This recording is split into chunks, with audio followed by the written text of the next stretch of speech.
E aí galera, tudo bem? Tudo ótimo? O Emerson Mas para mais uma live. Hoje conto com a presença do meu grande amigo Daniel Petressa, que deve estar chegando. E já vamos iniciar essa live que vamos falar hoje sobre qualidade de vida, né? Com um grande especialista, mestre e doutor, Daniel Petressa. Já está entrando aqui. Vamos já adicionar ele.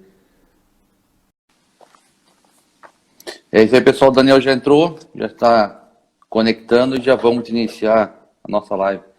E aí, Daniel? Estamos aí. Seja bem-vindo. Tranquilo, e você, Emerson? Tudo ótimo, tudo Sossegado? certo. Tranquilo. Isso aí, galera. Né? Temos que ficar. Vamos lá, né? Influenciando a qualidade de vida, né? Com certeza. Bom, então hoje gostaria de agradecer a presença do meu grande amigo aí, Daniel Petressa, graduado em Educação Física, né, Daniel? Mestre em Atividade Física e Saúde, doutor em Ciência do Movimento, né? Professor, palestrante, hein? Palestrando aí no Brasil todo, né, Daniel? Com as suas palestras aí que encantam o povo. Tentamos. E especialista em várias áreas e principalmente uma frente, né? Uma frente fazendo sucesso aí no Brasil todo. Isso nos dá bastante satisfação, Daniel, de tê-lo como amigo e como uma frente aí fazendo sucesso no Brasil como um todo, né? Hoje, então, é o nosso tema da nossa live. A gente já vem realizando umas lives há muito tempo, falando sobre algumas ferramentas de gestão pública, né? E não tem como a gente deixar de lado esse tema tão importante que é a qualidade de vida, né? Que tudo que a gente faz, tudo que um poder público executa, né? É para proporcionar qualidade de vida a seus cidadãos, né? Então, hoje a gente vai falar um pouquinho com um grande especialista nessa área, que é o Daniel, que vai falar um pouquinho sobre os conceitos de qualidade de vida e formas de colocar isso em prática, né? Que é muito bonito a gente falar qualidade de vida, mas como que a gente coloca isso em prática, né, Daniel? E o Daniel vai estar nos dando umas dicas aí de como a gente atuar diretamente para colocar esse conceito em prática. Bom, Daniel, falando em qualidade de vida, cara, o que é o conceito hoje, né? Qualidade de vida, né? Que tantas pessoas falam, eu estou buscando qualidade de vida, quero ter qualidade de vida. E às vezes as pessoas falam sobre esse conceito e não sabem exatamente o que isso significa, né? Emerson, esse conceito, qualidade de vida, ele é um conceito bem complexo, né? Eu venho estudando esse conceito há algum tempo já, estudando fatores de qualidade de vida. Normalmente as pessoas relacionam muito a esse conceito qualidade de vida com saúde. Sim. Mas, porém, ele tem uma relação com isso, porém ele é muito maior do que só pensar em aspectos de saúde em comportamentos individuais.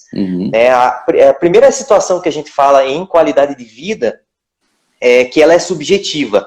Sim. Então, como a gente entender isso?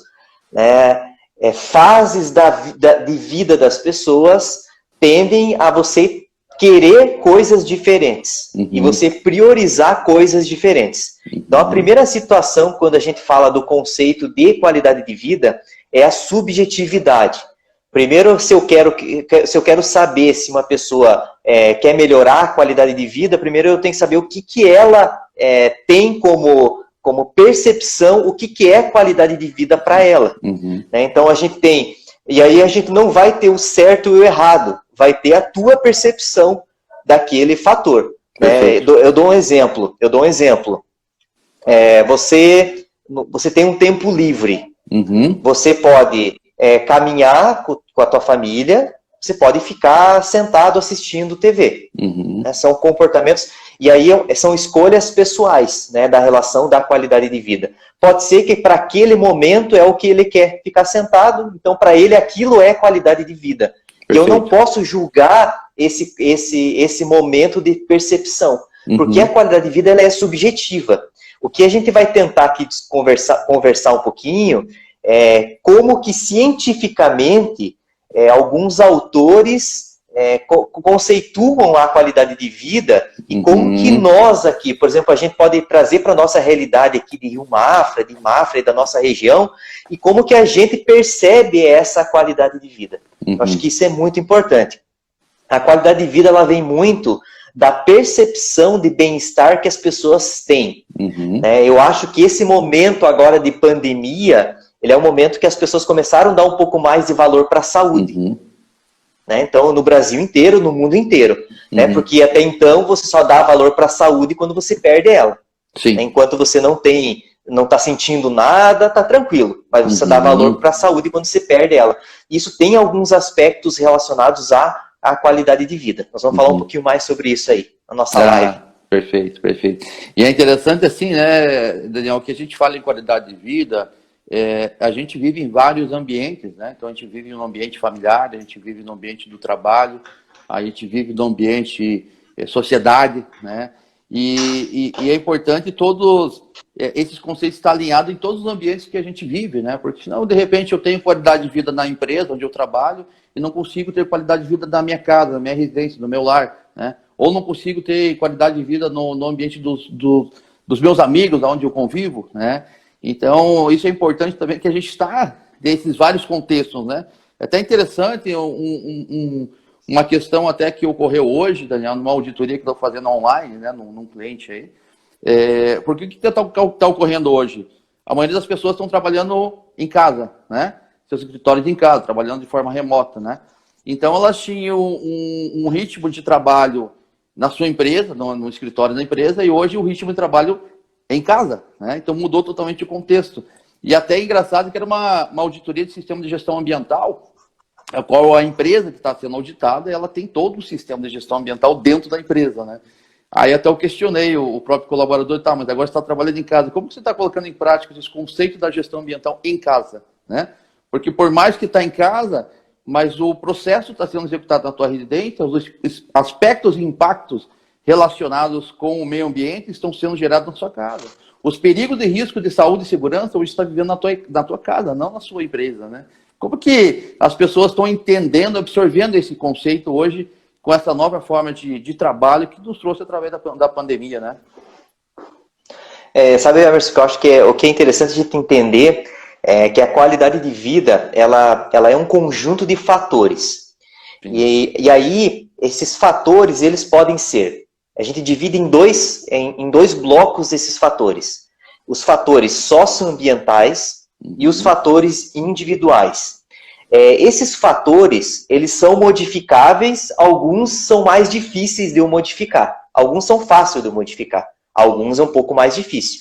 Por isso que quando a gente pensa em eu quero melhorar a qualidade de vida de alguém, é bem complexo eu ter essa posição, de eu achar que eu vou conseguir melhorar a qualidade de vida de alguém. Então isso é muito difícil. Eu posso tentar definir alguns fatores que eu posso melhorar esses aspectos. Vamos dividir esses dois parâmetros para o pessoal que vai nos acompanhar aqui depois, o pessoal que está entrando aqui, nos entender essa lógica.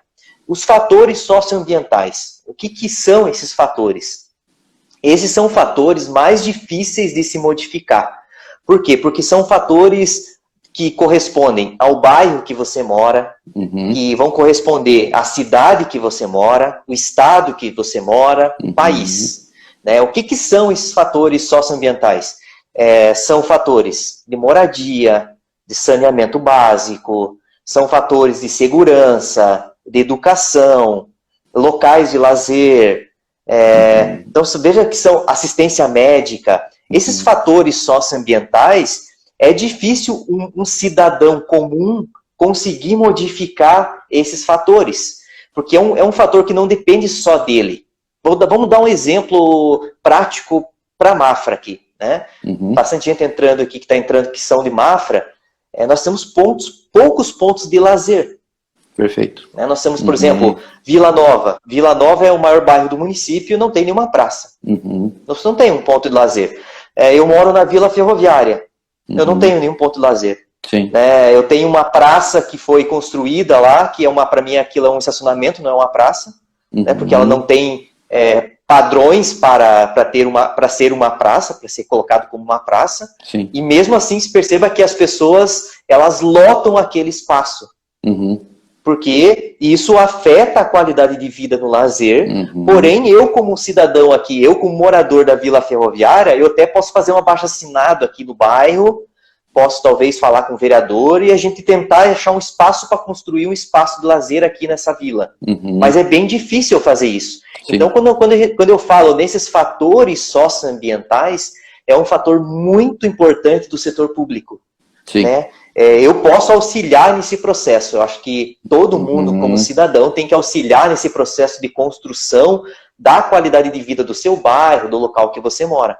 Porém, o setor público ele tem grande responsabilidade. Por isso que eu falo assim, que saber quem que está lidando com o fator qualidade de vida na tua vida é extremamente importante, né? Porque você vai responder aos aspectos que você construir dentro de uma gestão vão afetar a minha qualidade de vida. Se eu tenho um posto de saúde e esse posto tem qualidade de atendimento, se a escola que eu coloco meu filho, ela tem uma estrutura legal, ela tem um ensino de nível bom, se eu posso sair na rua, eu tenho segurança. Então perceba que esses fatores socioambientais são fatores que demandam de um conjunto de pessoas e demandam de outros quesitos para eu conseguir modificar. Por isso que é um pouco mais difícil.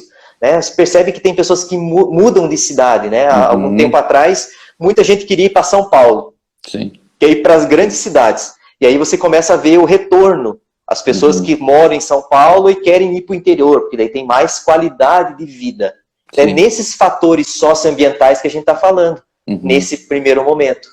Aí que vem é importante, né, Daniel, a gente ter um planejamento estratégico de um município, né? A gente pensar como que a gente quer que a cidade esteja em 2050, por exemplo, né? Que a gente sabe que acabam sendo sempre ações imediatistas, né? Você toma uma ação para tentar contornar uma situação, mas você deixa outra descoberta, assim por diante. Até falando sobre esse tema de a questão de parques, né, e praças, na cidade ainda a gente tem um pouquinho, né? Mas vamos pensar um pouquinho o povo do interior. Você pega uma localidade da Bela Vista, tem muitas pessoas que moram naquela região. E você pega lá, onde que o pessoal vai, uma praça, tomar um chimarrão, levar as crianças para brincar, um parquinho, não tem, não existe, né? Então precisa ter um planejamento pensando no município como um todo, para satisfazer essa qualidade de vida que as pessoas precisam, né? Elas precisam ter um local para interagir, né? Para praticar esportes. Você veja que hoje nós temos uma grande necessidade do município numa ciclovia, né? A gente montar uma ciclovia, seja para bicicleta, seja para caminhada, seja para corrida, nós não temos locais específicos para isso. Tem a universidade, né? Que, claro, a universidade ela tem as suas outras prioridades, né? Até abre para a população, mas não é público, né? Então a gente precisa pensar... Sabe, Emerson, na semana passada eu acho que eu fiz uma live com o Dr. Cláudio Bach. Certo. Até eu acho que deve estar no meu IGTV, que alguém quiser, se alguém quiser assistir essa live, é uma live interessantíssima. O Cláudio é de Sorocaba, São Paulo. E o Cláudio, há 4 anos atrás, ele foi, durante acho que 9, 10 anos, ele foi secretário de esportes e secretário de lazer desse município.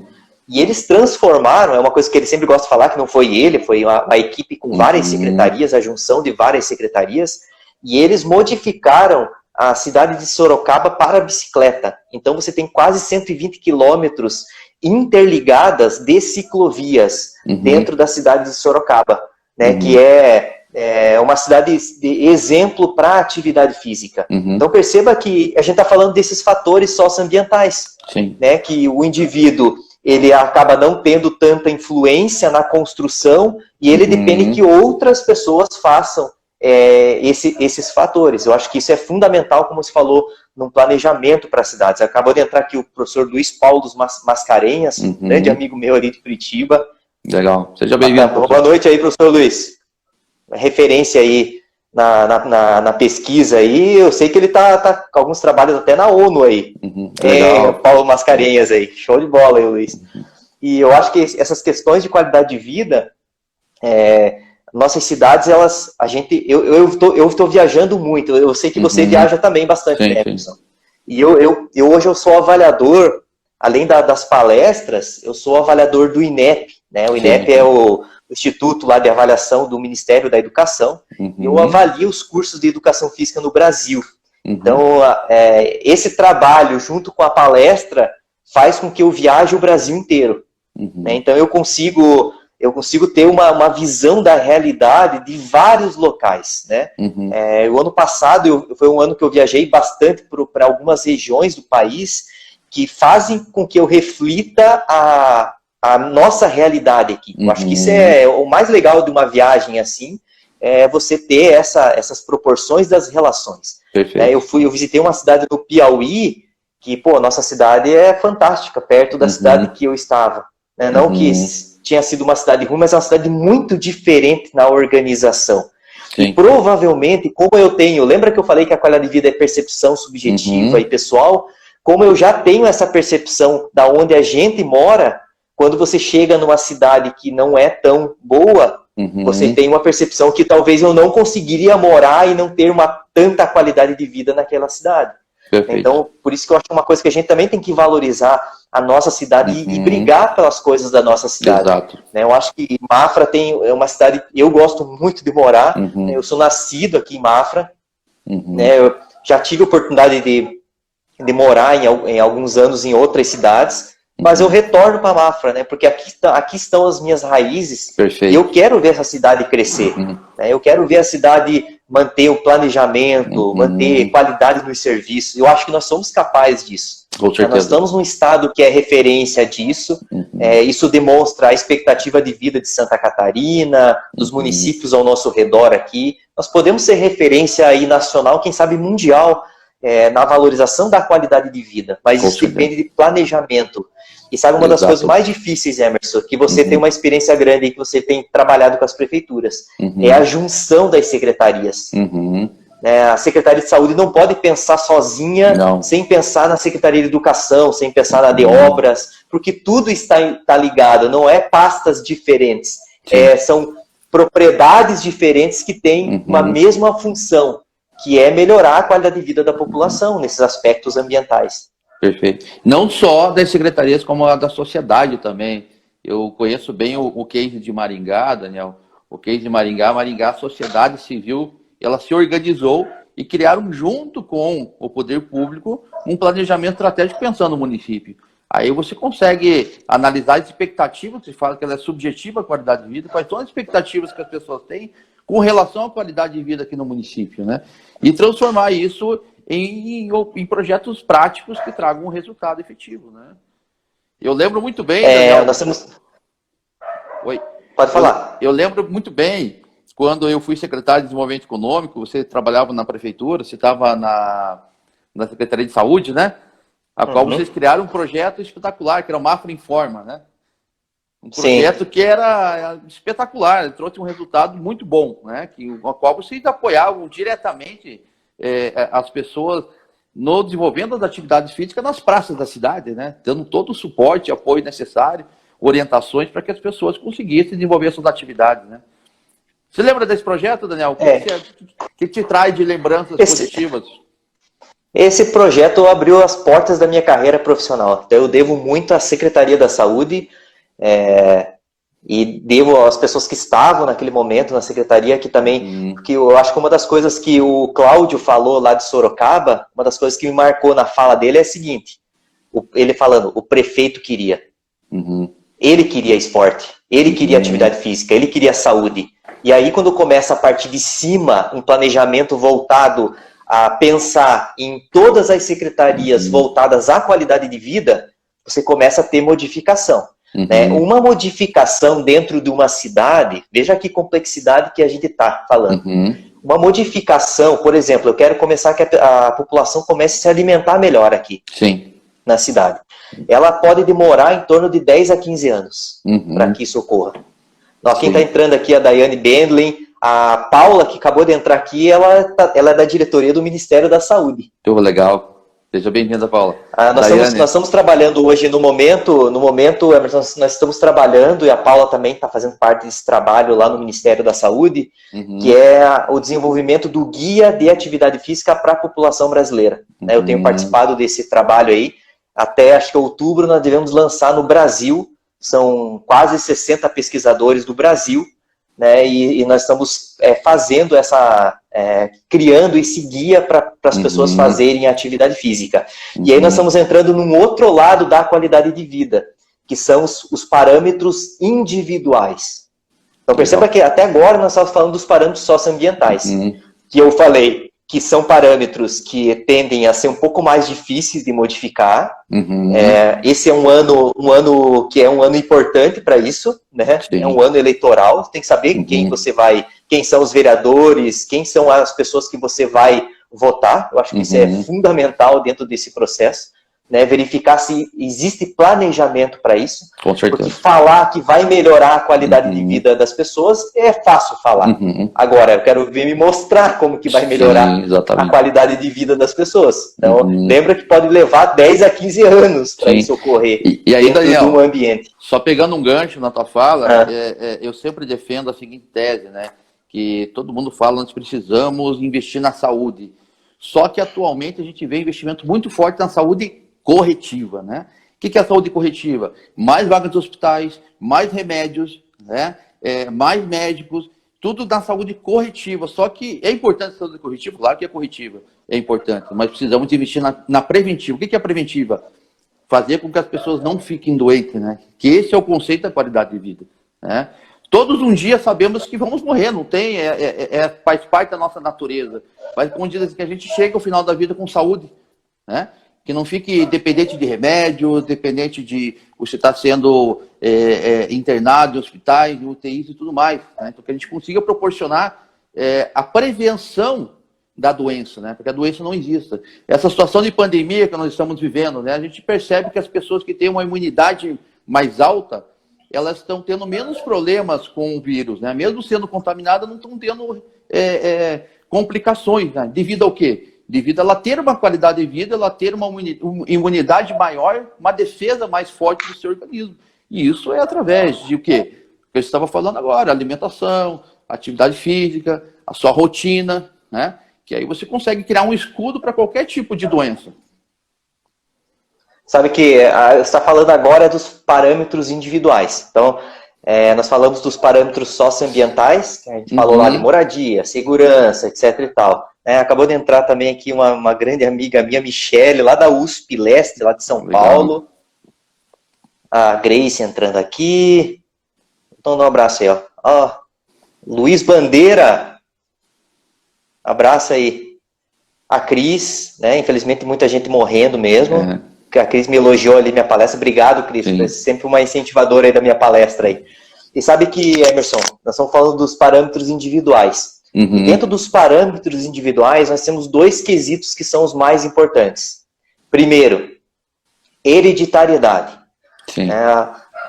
Você nasceu numa família, né? Eu conheço teu pai, e você tem que conhecer muito as doenças que teu pai tem, quais são os problemas que teu pai tem. Então, isso é fundamental dentro de um processo de qualidade de vida. E ele é um fator não modificável, né? Até então. A hereditariedade. Então, eu tenho que conhecer. Meu pai, você conhece a história do meu pai faleceu muito jovem, né? Meu pai morreu de problema cardiovascular. Então, eu estou monitorando isso já. Porque se ele morreu com isso, se ele teve problemas, apesar dele ter sido fumante, né? Ó, o Peter Suzinha entrando aí. E aí, como ele era fumante, mesmo assim, ele tinha já uma propensão de ter problemas circulatórios. E eu provavelmente também tenha, porque eu sou uma pessoa muito parecida com meu pai. Eu nasci no mesmo dia, nós tínhamos os mesmos hábitos, né? Eu fui criado por ele, né? Então, essa hereditariedade, ela é fundamental. A gente entender da onde que a gente vem, para onde que a gente vai. Né? Então, esse é o primeiro quesito. E aí vem o segundo quesito do estilo de vida, do parâmetro individual, que é o estilo de vida. Né? Que nada mais é que a base de 3 palavras: atitudes, valores e oportunidades. Então, como que as pessoas têm em relação ao teu estilo de vida, a tua rotina diária, vai refletir em um aspecto da qualidade de vida. E aí nós estamos falando de hábitos alimentares, de atividade física, de comportamento preventivo, né, de controle do estresse, de relacionamentos saudáveis. E aí são fatores que eu não dependo muito das outras pessoas. Eu dependo de mim. E aí perceba que aí é um fator modificável e tem um alto impacto na minha qualidade de vida que só depende de mim. né? Eu faço atividade física se eu quiser, Exato. Se eu quiser comer melhor, eu não como. Então, são aspectos que eu sou um cara que trabalha com estilo de vida, mas eu sou uma pessoa que sou um cara muito aberto. Cada um faz o que quer da sua vida, né? Eu acho que a pessoa tem que ter conhecimento do que faz bem e do que faz mal. E aí é uma opção. Você escolhe o que você come, você escolhe se quer fazer atividades, você escolhe se quiser ficar estressado. Então, esse tipo de situação são fatores que influenciam extremamente a tua qualidade de vida. São os fatores individuais de estilo de vida. Perfeito. E tudo isso, existem alguns pontos que podem ser reaprendidos, né? Que a gente fala principalmente a questão, o que vem já de família, né? Já faz parte da genética, não tem o que mudar, como você falou. Mas a questão de comportamento, isso a gente pode mudar, a gente pode reaprender, né? Só que aí a necessidade daquela questão, um projeto, como você comentou, que você encabeçou, né? Que é o Mafra Informa, né? De você proporcionar orientação, acompanhamento para que as pessoas saibam como mudar, né? Porque a primeira dificuldade é eu reconhecer que preciso mudar, né? Preciso mudar. Mas sabe, Emerson, que eu falei assim, ó, estilo de vida, o estilo de vida tem a ver com atitudes, valores e oportunidades. Primeiro, atitude é querer. Você tem que querer. Eu não obrigo ninguém a fazer nada. Eu falo sobre isso, eu viajo o Brasil inteiro falando sobre isso, né, sobre estilo de vida saudável. Eu não obrigo ninguém a fazer nada. Né, eu digo que é bom, é uma opção tua. Segundo, são os valores. Ou seja, isso é importante para você naquele determinado momento. Por isso que determinadas transições de vida dessa pessoa, ela vai querer coisas diferentes. Você dá valor para aquele hábito saudável, então é o segundo fato. E o terceiro fato, e aí pode ter uma influência muito grande dos setores públicos, que é a oportunidade. É você ter oportunidade. O Mafra Informa, ele era um projeto que dava oportunidade para as pessoas. Eu não conseguia atender todos os bairros que eu gostaria na época, mas aos bairros que a gente atendia, a gente dava oportunidade para que as pessoas tivessem um acesso à atividade física, né, com profissionais, com alunos que davam as aulas. Então, a gente tem que ter atitude. Né? A primeira coisa é querer. Segundo, ter importância nesse querer. E terceiro é ter oportunidades. Né? Essas oportunidades tanto na alimentação saudável, quanto no controle do estresse. Então, acho que tem muita coisa que pode ser feita para a gente melhorar esses aspectos de estilo de vida nas pessoas. Uma delas é as pessoas se educarem, né? A gente chama educação em saúde. Né? Que é as pessoas conhecerem o que é bom, mas só conhecer não adianta, tem que aplicar o que sabe que é bom. Né? Porque a gente sabe, às vezes, o que é bom e acaba não fazendo, né? Legal. E me diga uma coisa, Daniel, na tua experiência hoje, depois de ter colocado em prática o Mafra Informa e ter viajado não só o Brasil, como o mundo, né? Você esteve fazendo o teu doutorado que fez nos Estados Unidos, se não me engano, né? Sim. Tendo toda essa experiência fora, como que você trabalharia um projeto com esse contexto hoje no município? Eu acho que primeiro o que tem que ser pensado em vários aspectos. Né, eu acho que um dos focos é a criança e o adolescente, primeiro. Né, eu acho que todo mundo tem direito a fazer atividade física, mas eu acho que projetos que envolvam esporte bem organizado, com manutenção, né, que seja progressivo. E eu falo sempre assim, equipamentos são importantes, mas antes dos equipamentos são as pessoas. Então, os profissionais... Perfeito. O cara, às vezes, não tem equipamento nenhum e ele faz um trabalho fantástico, porque as pessoas superam os materiais. Então, para mim, a primeira coisa para mim dentro de um projeto são as pessoas. Sim. São profissionais de qualidade que podem fazer diferença. Então, a primeira situação foi uma das coisas que eu não consegui fazer no Mafra Informa, que era atender crianças e adolescentes. Né? A primeira situação. Eu acho que uma outra ideia e outro viés que nós temos que ter é um vínculo das secretarias. Eu acho que pensar num asfalto tem que pensar em acessibilidade, como que as pessoas vão pedalar, como que as pessoas vão caminhar. Então, eu acho que isso é fundamental dentro do processo. Primeiro, a valorização das pessoas. Né? Eu tenho um pouco de crítica, por exemplo, uma prefeitura que inaugura trator. Para mim, trator é só o trator. Quem inaugurar é o motorista que opera aquele trator. O trator é só um equipamento. né? Mas é a pessoa que faz a diferença. Para mim, eu sempre dou o valor para o profissional. E eu acho que isso pode fazer a diferença dentro de um programa de qualidade de vida, é pensar nisso. Segundo, hoje, as pessoas, a gente não vai conseguir atender todo mundo. Isso é impossível. Porque as prefeituras, elas tendem a ficar com menos recurso cada vez mais, né? Elas vão ter que ser mais inteligentes no uso do recurso. E aí, como que a gente faz com que as pessoas tenham qualidade de vida sem eu gastar tanto? É que as pessoas sejam educadas para isso. Perfeito. Então, eu acho que o segundo foco é o foco na educação.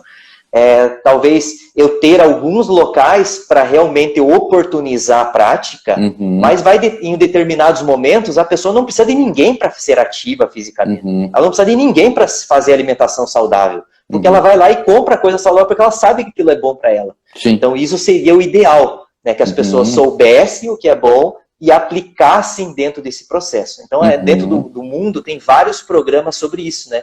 Programas que tentam ensinar as pessoas a como eu melhorar aspectos de qualidade de vida, de estilo de vida saudável, né, fazendo com que elas tenham algumas metas e isso se torne dentro da rotina dela. É natural, começa a ficar natural. E é natural para o pai e para a mãe e começa a virar natural para o filho. E aí nós começamos a ter uma população que a gente chama ambientes saudáveis, né?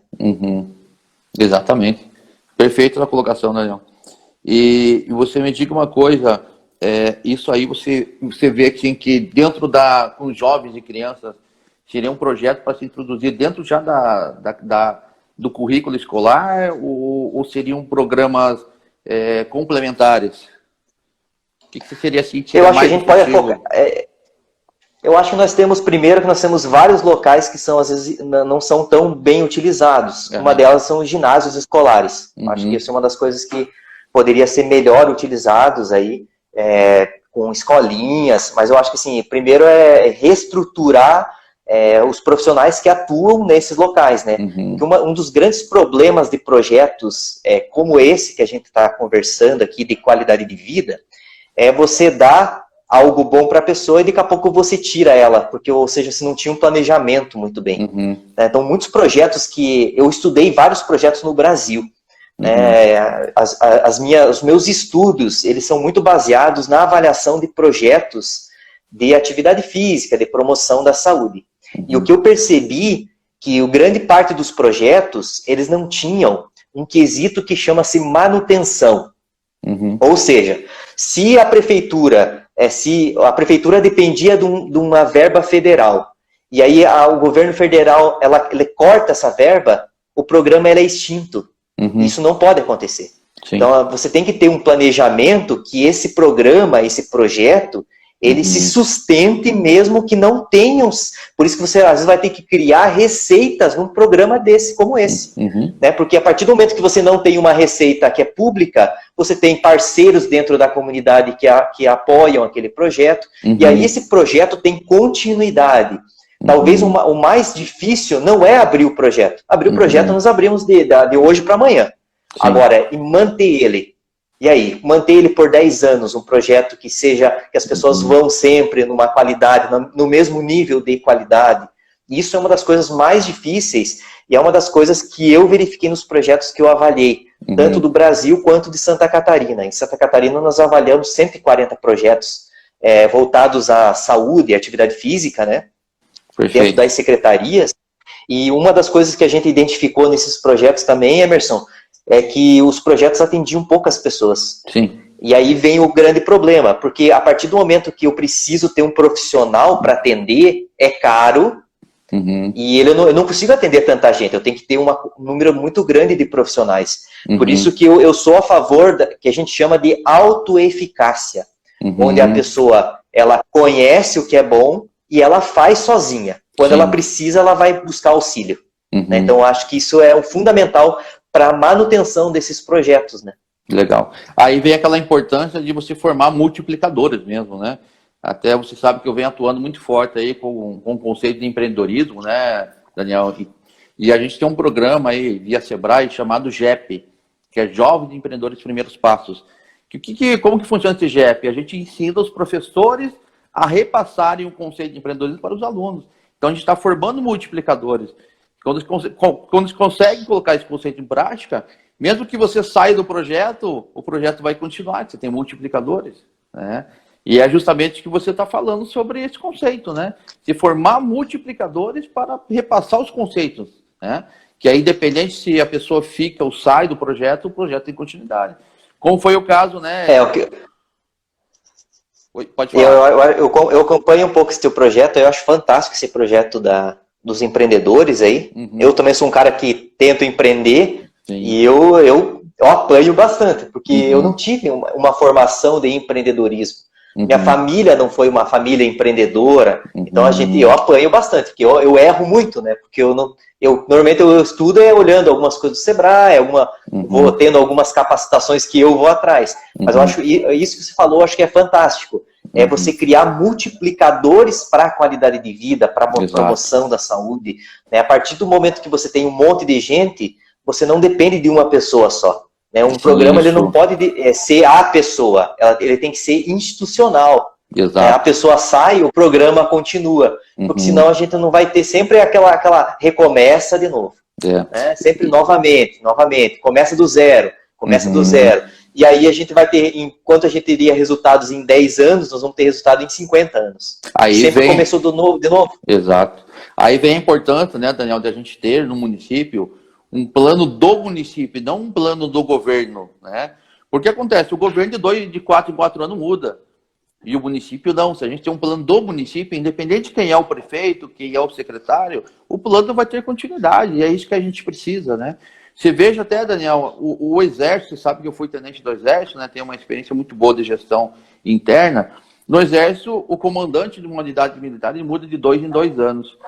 E aí o que acontecia? Tinha essa situação também. Tinha um comandante que queria fazer tal coisa, colocava em prática, chegava outro, queria fazer outra totalmente diferente, não se tinha continuidade. A partir de 2005 foi colocado como diretriz que cada comandante que assume uma unidade militar, ele monta um planejamento já pensando os anos à frente. O próximo comandante, ele vai chegar, ele vai executar o que está planejado, né? E nas grandes organizações funciona assim também, né? Você pega hoje as multinacionais, assume um novo diretor, esse novo diretor não vai fazer o que ele quer, ele vai fazer o que está planejado.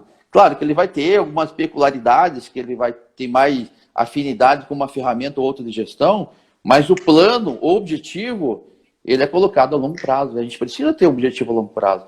E a gente tem uma dificuldade hoje, inclusive, com o próprio país, né? No país a gente não tem um planejamento a longo prazo. Nos estados a gente não tem planejamento a longo prazo, e muito menos nos municípios. Alguns poucos municípios que conseguiram desenvolver planejamento a longo prazo estão super bem, que é o caso que eu falo sempre de Maringá, né? Você comentou sobre algumas cidades de São Paulo, né? Cidade de São Paulo, a questão de qualidade de vida, eles estão muito mais adiantados que a gente, né? Você pega lá as praças, todas equipadas, você tem lá nas praças, você tem concha acústica, você tem pista de caminhada, você tem pista de skate, né? Você tem quadra poliesportiva, né? Então você tem várias opções para a qualidade de vida, né? E eu vejo que no Sul a gente está pecando um pouquinho nisso, a gente precisa avançar mais, e para isso a gente precisa de planejamento, né? E nós temos várias ferramentas para isso, né, Emerson? Uma delas, para mim, que é uma das grandes ferramentas para a gente pensar em planejamento é os Objetivos do Desenvolvimento Sustentável, né? Sim. É você pensar as diretrizes das ODS. Então, quem está entrando na live que nunca entrou, eu acho que é legal entrar no site, coloca lá ODS, Objetivos do Desenvolvimento Sustentável. Lá vão ter todos os países, a maioria dos países do mundo assinaram termos de metas até 2030 para aspectos que vão influenciar a qualidade de vida da população. Então, eu acho que é fundamental que todas as empresas, as prefeituras, elas têm que se planejar de corrente às ODS também. Né? É fundamental. E nós temos, por exemplo, nós estamos vivenciando no país expectativas de vidas aumentando, né? Então, o número de idosos, quando a gente começa a perceber algumas características da nossa população, se não tiver planejamento, vai por água abaixo o negócio, o barco vai afundar. Né? Primeiro, nós vamos ter uma expectativa de vida cada vez aumentando, o número de idosos longevos vão crescer muito no país, né? Alguns países já enfrentaram isso, Estados Unidos, alguns países da Europa, a gente chama idosos longevos, são idosos que passaram de 80 anos, né? São idosos que podem viver ainda bem mais, porém, é atrelado a isso redução da capacidade funcional, que faz com que idosos sejam mais propensos a doenças. E doença, você sabe que tem alto custo de tratamento, né? Então isso não é fácil de se manter isso. Nós vamos ter um número de filhos reduzindo, o que vai baixar a capacidade produtiva do país, né? A capacidade produtiva entre 20 e 40 anos no país vai diminuir drasticamente daqui a um tempo, né? Eu lembro, é só você lembrar os teus avós, eu tenho 6 tios de cada lado. Meu pai teve 3 filhos, que eu e mais 2 irmãos. Eu só tenho um. E eu não vou ter mais filho. Então, essa característica vai impactar na nossa qualidade de vida ao longo do tempo. Segunda característica que é muito forte. Apesar de nós estarmos vivendo uma pandemia de doença infecto-contagiosa, a maioria das pessoas morrem no mundo de doença cardiovascular. Exatamente. E a gente chama que são doenças e agravos não transmissíveis, né? Que a gente chama. E são problemas crônicos que vêm naqueles aspectos de hábitos de vida que a gente falou. Se o cara não cuidar da alimentação, da atividade física, ele está propenso a morrer de doença cardiovascular e sofrer de uma coisa que a gente chama que é carga de doença. É uma pessoa que infarta, ele vai viver mais 40 anos, mas ele vai ficar 40 anos dependendo de remédios. Ele vai viver a carga de doença. A gente chama, dentro da qualidade de vida, tem um termo chamado DALI, que são os anos perdidos de independência. Né? Então, todo mundo quer envelhecer, mas todo mundo quer envelhecer com autonomia, quer envelhecer independente. Agora, ninguém quer ficar com 80 anos, 20 anos na cama. Ninguém quer isso. E para isso nós temos que pensar antecipadamente em aspectos de qualidade de vida da população. Senão o barco vai afundar. Você veja que é interessante, né, Daniel, como é que funciona hoje o mundo como um todo, né? Numa ponta do mundo nós temos pessoas morrendo de fome, falta de comida, e na outra ponta nós temos pessoas morrendo porque comem demais. Veja o desequilíbrio que a gente tem. Né? Sim, quando você percebe, Emerson, quando você vê a expectativa de vida, por exemplo, nossa expectativa de vida em 1910 aqui no Brasil era 32 anos. Então, cara, estaria nos descontos já, porque eu tenho 37. Mas, por exemplo, a Zâmbia ainda tem uma expectativa de vida de 35 anos, 37. Então, a gente tem no mundo questões que são malucas, né, dentro desse processo, né, de qualidade de vida. E um dos índices que são importantes, quem gosta de ver sobre isso, é o IDH, né, o Índice de Desenvolvimento Humano. Você consegue perceber quais são os melhores índices aí. Acho que isso é legal também, que ele reflete no que a gente está conversando aqui. Legal. E assim, Daniel, olhando assim como dica para o pessoal que está nos ouvindo aí, quais seriam os primeiros passos a serem dados para você conseguir essa mudança individual que nós estamos comentando agora?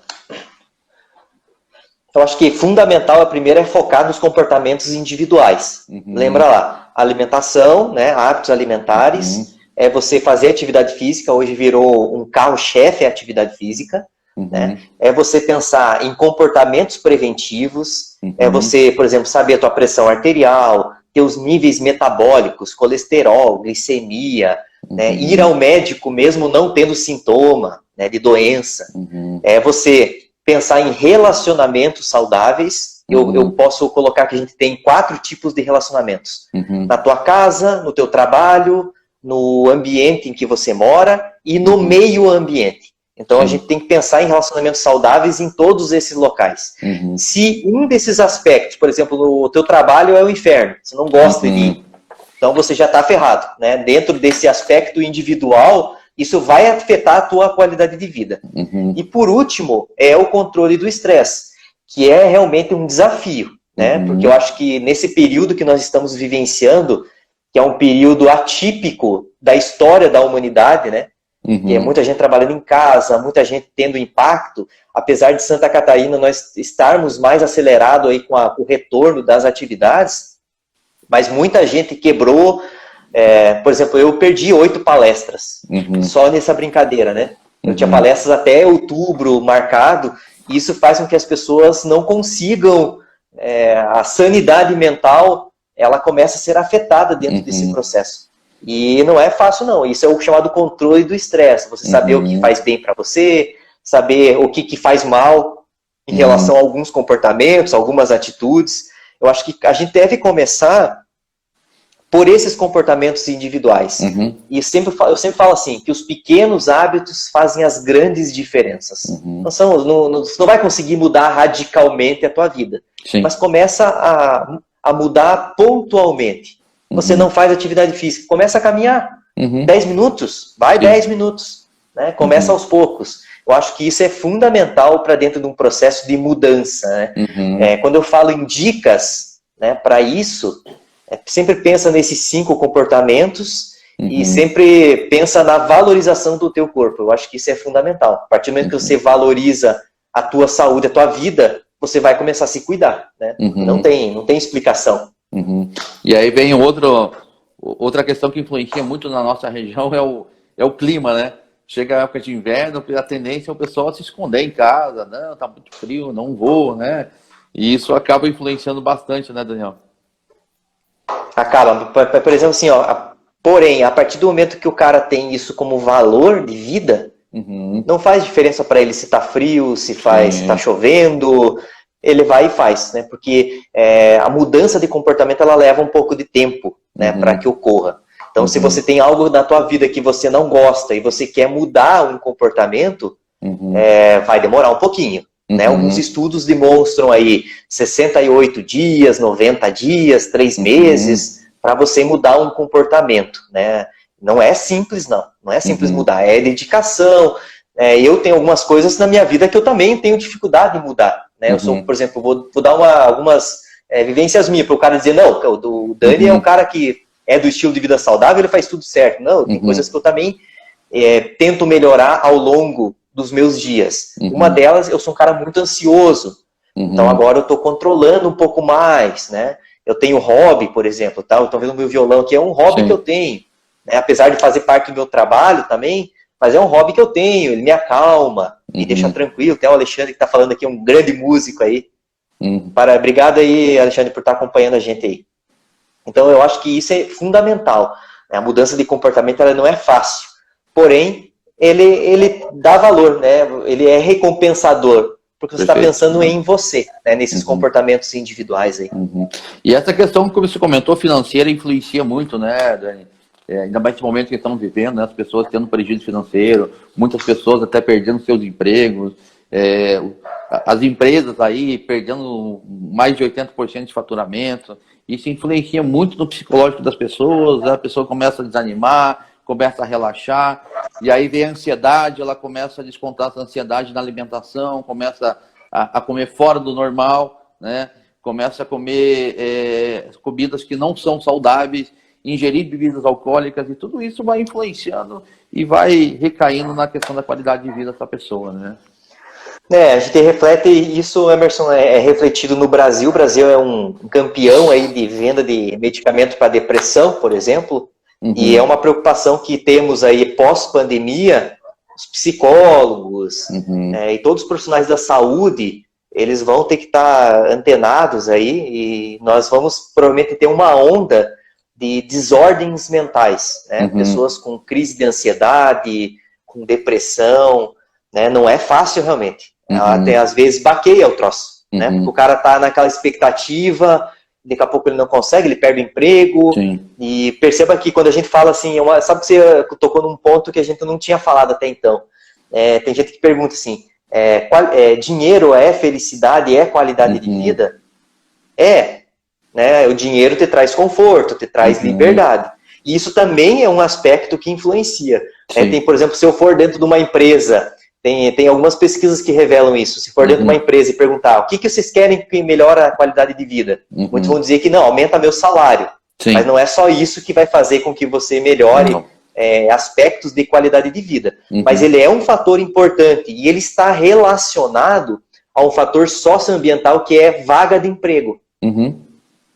Então, o dinheiro está atrelado no trabalho que você tem. Porque perceba que dinheiro tem a ver com tempo, né? Eu vendo normalmente o tempo. Né? Então, tudo que você compra, você pode traduzir em tempo. Você vai num restaurante, você vai comer aquela comida, você vai pensar quanto tempo eu preciso trabalhar para pagar aquela comida. Então, tem muito a ver com isso. Isso também tem a ver com a percepção de qualidade de vida. Perfeito. E principalmente a gente vê também muitas pessoas, quando elas vão chegando na terceira idade, elas acabam se aposentando, acabam às vezes perdendo algum ente querido e tudo mais. Essas pessoas, elas tendem a entrar em depressão, né? Acabam se excluindo da sociedade, né? O que você daria assim, de dica para essas pessoas na terceira idade que estão entrando nesse tipo de situação?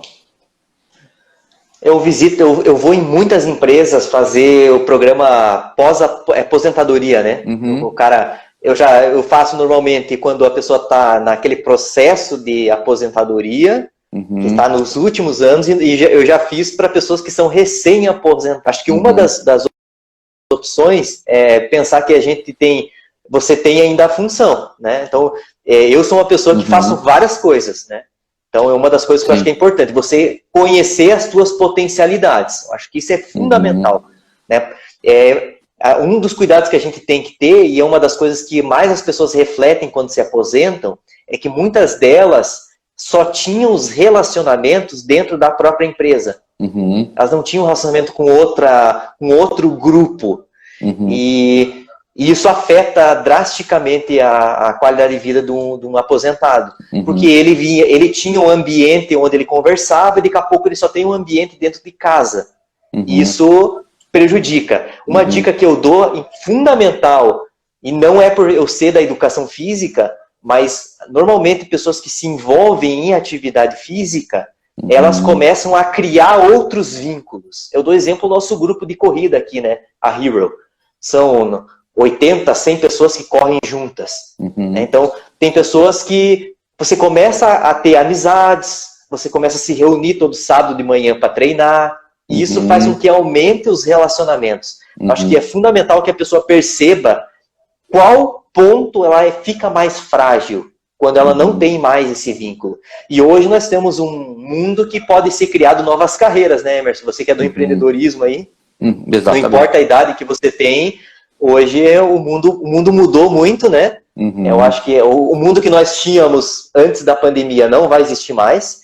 Esse novo normal, eu acho que ele iria acontecer em algum momento, mas acho que mais para frente, e ele acelerou o processo aí em poucos meses. Né? O formato das empresas distribuírem serviços digitais. Então, eu acho que isso faz parte também no processo de estilo de vida. Na verdade, foi a necessidade de reinvenção, né, Dani? Como a gente está percebendo, até a questão das lives, né? Poucas pessoas faziam lives, né? Faziam webinar, e hoje se tornou algo normal, né? Você veja só, na minha atividade de auditoria, né? Nunca a gente pensou em fazer auditoria online, né? Hoje, 90% das auditorias são online. Então, a gente está auditando lá no norte do país, de casa, né? E isso aí também nos afasta um pouquinho do contato, né, que a gente tinha, aquela questão de você estar conversando pessoalmente, você estar se relacionando pessoalmente, né? E as pessoas tendem a se fechar mais, né? E isso aí influencia bastante na questão de convivência e influencia na questão de depressão. É uma questão bem delicada, né, Dani? Nós vamos ter que saber equilibrar agora. Eu acho que pós-pandemia, por exemplo, eu também estou fazendo palestra digital já, né? A primeira palestra digital que eu dei foi há umas 3 semanas atrás, foi com uma empresa bem grande que também está com esses problemas voltados à saúde mental. Né? E eu fiz uma palestra aqui da minha casa. Claro, eu atingi lá 700 pessoas na live, porém eu sinto falta do presencial, né, do estar ali, é bem mais legal. Né? Porém, é uma maneira que a gente tem de se conectar às pessoas, de estar podendo transmitir algum conhecimento, algum entretenimento, e é isso que eu busco fazendo nas minhas palestras, né? Utilizando a música e tal, e tentando passar uma mensagem muito do que a gente conversou aqui é uma das coisas que eu faço na minha palestra, né? Uns temas que eu falo é o que a gente conversou aqui, que é a pessoa ela começar a valorizar um pouco mais o seu estilo de vida, a sua saúde. Uma das frases que eu sempre falo assim, a gente só dá valor para o guarda-chuva quando chove. Sim. Você só dá valor para a saúde quando você perde ela. Pessoas que estão, até então, ninguém tem... E é uma das coisas que a nossa região ainda não verificou ainda, porque não tem muitos casos ainda, do Covid, mas tem locais que tá bem complicado o processo aí. Perfeito. Dani, nosso tempo está quase fechando. Antes de eu falar aqui um pouquinho sobre agradecer a participação das pessoas aqui, uma pergunta bem interessante que eu tenho com certeza que muitos vão se colocar nessa pergunta. Aquela galera que gosta do churrasquinho, que gosta da cervejinha e tal. A gente sabe que isso acaba influenciando muito na questão da qualidade de vida, na saúde das pessoas, né? Qual que é a dica que você daria para as pessoas reduzir ou equilibrar, né? Fazer o churrasco, tomar a cerveja, mas compensar com uma atividade física, com uma caminhada, com uma corrida? Qual que é a dica que você daria para as pessoas sobre isso? A primeira palavra que a gente tem é a chamada equilíbrio. Né? A primeira situação que você tem. Segunda, responsabilidade. Né? Você falou assim, de compensar, tem alguns casos que não existe fator compensatório. Comeu, já era, meu amigo. Pode estar na tua veia já como placa de gordura chamado ateroma. Então você tem que ter essa responsabilidade. Porém, eu nunca vou dizer para ninguém deixar de fazer coisas que gosta. Não vou nunca fazer isso. Porque eu não vou deixar de comer meu churrasco, não vou deixar de fazer isso. Porém, a palavra é equilíbrio. E você, lembra, é equilíbrio e responsabilidade. Você tem que saber que se você tomar as 24 latinhas de cerveja, cada latinha dessa aí tem 400 calorias, você vai ter problema com o álcool, problema com a caloria dessa cerveja. Né? Então, eu sou uma pessoa que eu tento manter um equilíbrio. Eu não bebo, né? Não porque eu sou contra a bebida, eu não gosto da bebida alcoólica. A minha alimentação eu tento equilibrar aqui com a minha família. Mas eu não deixo de fazer as coisas que eu gosto. Porque a vida ela é muito curta para eu me restringir a pequenos prazeres. Porém, eu tenho um cuidado, né, de não exagerar, né, tentar fazer alguns fatores compensatórios que você falou. Né, mas a gente tem que ter responsabilidade. Tem coisas que não voltam mais. Né? Tem uma pergunta aqui, antes da gente terminar, para não deixar ele sem responder. Como que será feito para que a mão de obra dos maiores de 45 e 50 seja utilizada? Uma boa pergunta, Costa 50. A gente não sabe, né? Realmente a própria Previdência vai fazer com que as pessoas trabalhem mais, né? Agora com a nova Previdência. Porém, a nossa capacidade produtiva ela vai diminuir drasticamente. Né? As pessoas vão envelhecer. Quando você vai para países... eu morei nos Estados Unidos por um tempo lá, você vê muitos idosos trabalhando né, no mercado. Então, eles já enfrentaram esse problema da expectativa de vida aumentando e os idosos trabalhando. Aí desde justamente o cuidado que a pessoa vai ter que ter com a sua saúde, né? Para ela conseguir estar apta para estar trabalhando no mercado de trabalho, né?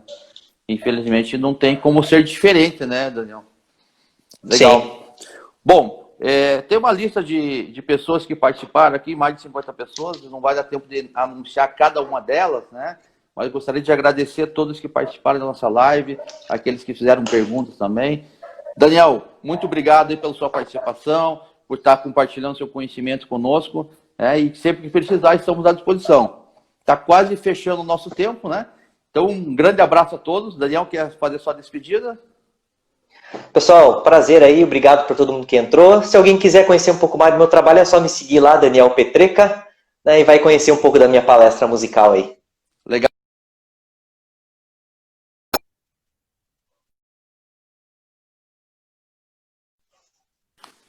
Uma boa noite a todos aí. Valeu.